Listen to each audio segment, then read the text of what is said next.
Hi everyone. I'm going to present my work named E-NSSA, and it's for neural architecture search automatically using some techniques called NSA. Today, first let's start with importance of architectures for computer vision. As we know that there are so many tools or architectures existed so far that can be used for different classification techniques in image classification or computer vision or some other tools, such as the last presentation was about traffic classification, which is also one of the image classification process. So deep learning has been used a lot in successfully in various vision tasks, such as LXNet, and then there is VGG16, and there are so many models that has been developed so far by researchers for different computer vision tasks. These models or architectures are developed handmade by like engineers or researchers, manually created by their hand by trying different hyperparameters and then different settings and adding different layers, and then finally they came up with this kind of architecture such as Inception v3 or ResNet 50 or GoogleNet, and similarly there are so many, like more than 50 models existed so far today in image classification field. But let's think about how can we make these models or architectures automatically.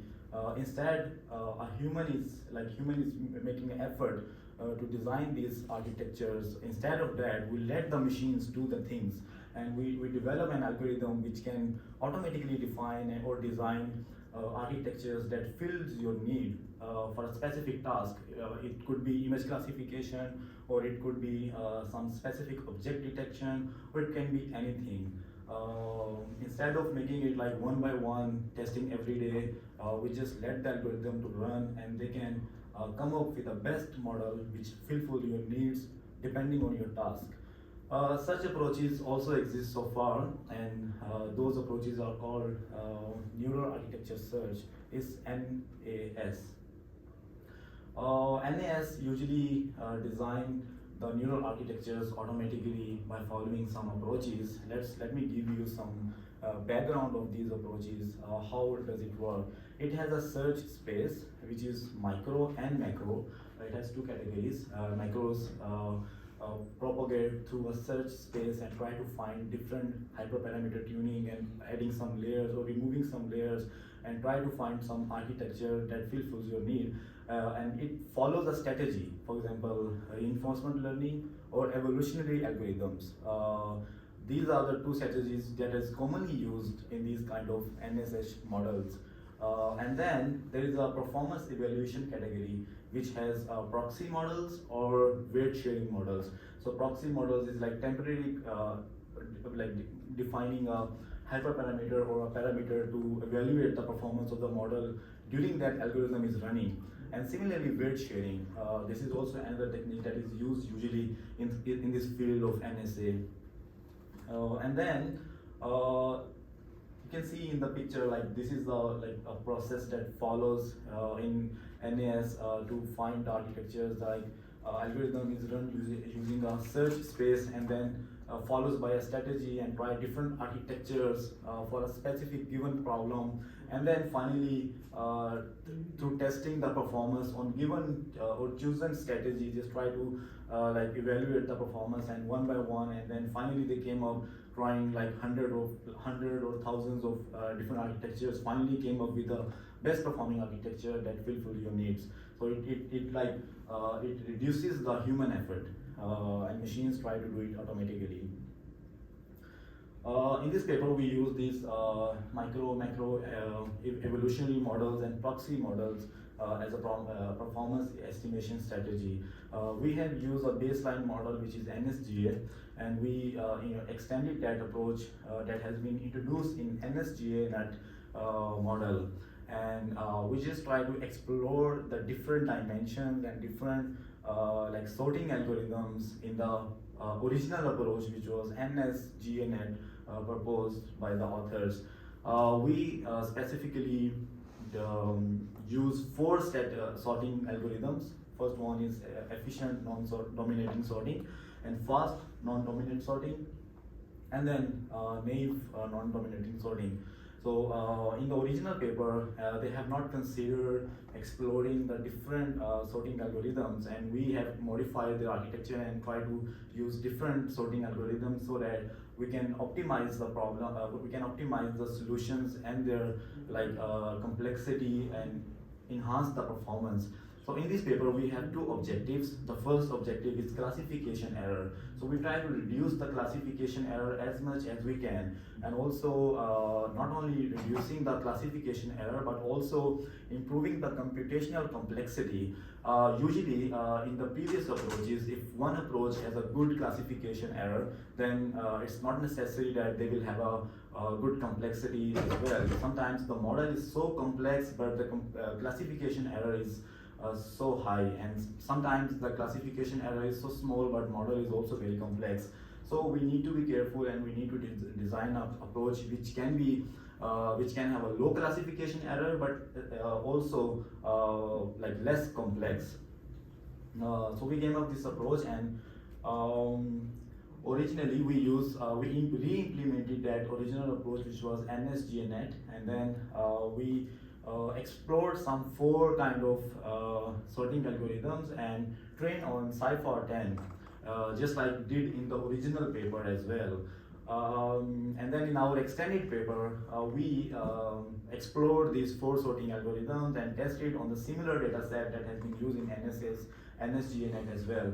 So we found that by adding some other sorting algorithms, such as tree-based algorithms or naive-based algorithms or efficient non-dominant sorting, so we can see that the error rate has been improved a lot. In the NSGNet, the error rate is like 3.0.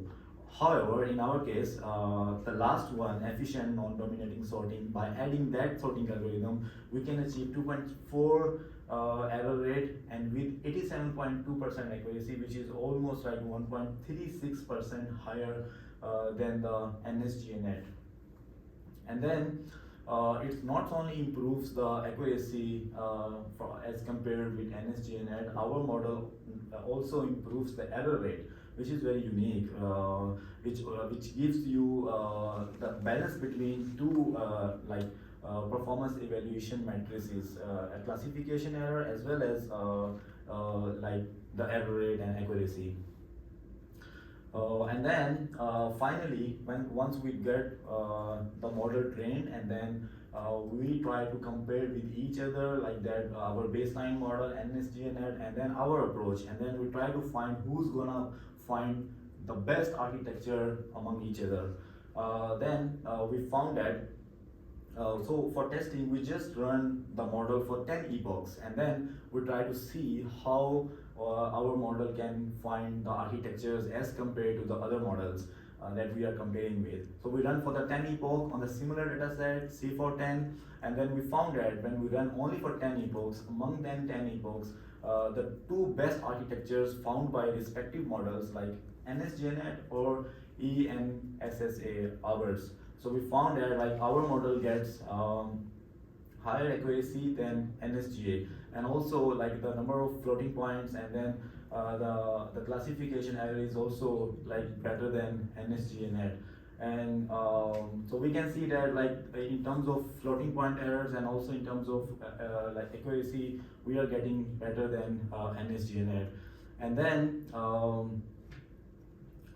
when we finally conclude this whole work, and we try to feed that like the algorithms that has been used, automatic procedures, it's more sometimes useful than handmade architectures.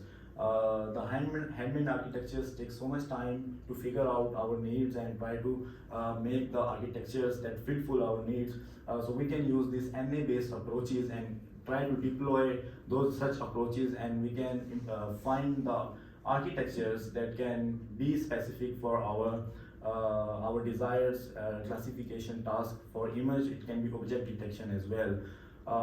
So we in this paper we also showed that like by implementing different sorting algorithms, we can improve the results by 1.36% higher accuracy and 0.6% better error rate as well as compared to our baseline model.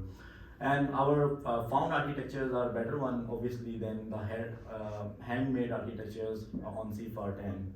Um, so in future work, we can try to explore and train the model on larger epochs, as it takes so much time to train. When we was training on 10 epochs, it was taking about like 3 to 6 hours for each epoch. So we can try to train for a larger number of epochs in future and explore how much time does it take to give a best architecture that fulfills our need.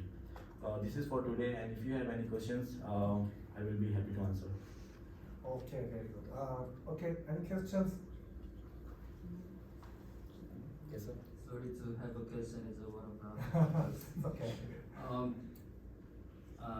Did you measure how long did it take to find the best architecture? Because it may take a long time. Sir, it depends on your needs. Like for example, I just run for 10 epochs to find architectures, and when I just compare with within the 10 epochs. Like I run our model for 10 epochs, and then I run NSGA for 10 epochs, and compare which model is giving best results in that 10 epochs time frame. So maybe if we run for 100 epochs, then we might get better accuracy and better error rate. But I was wondering The time frame? Yeah, the time frame is like so hours or yes. days. Yes, sir. Like the 10 epochs, like when we are finding the architecture, then the 10 epoch doesn't take much time. It's just like 20 to 30 minutes.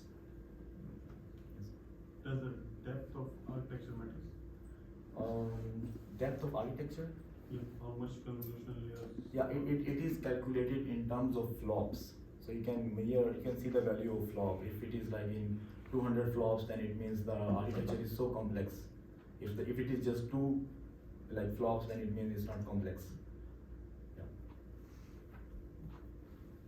One of your metrics was error rate. Can Yeah, you yeah. explain?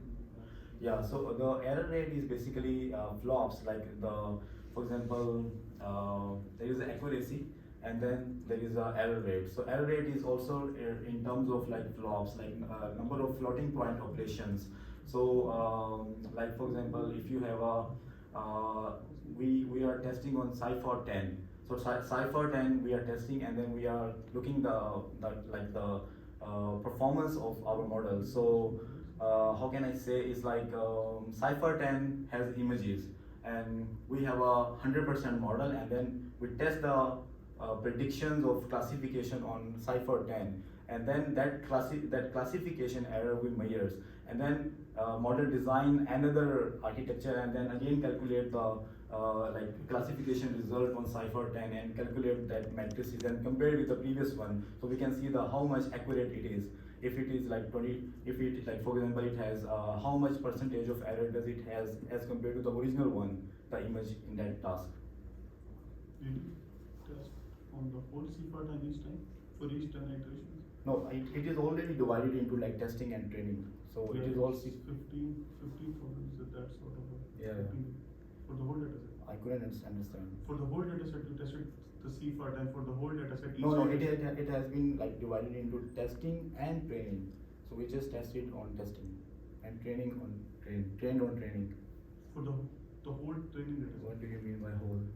Like you can say take a chunk of out 60,000. 60,000 images. Yeah. So you tested on trained on those full 60,000 images. Yeah, that's right. Probably think it took so much time. Yeah, that is why I just used 10 epochs, because it was taking so much time.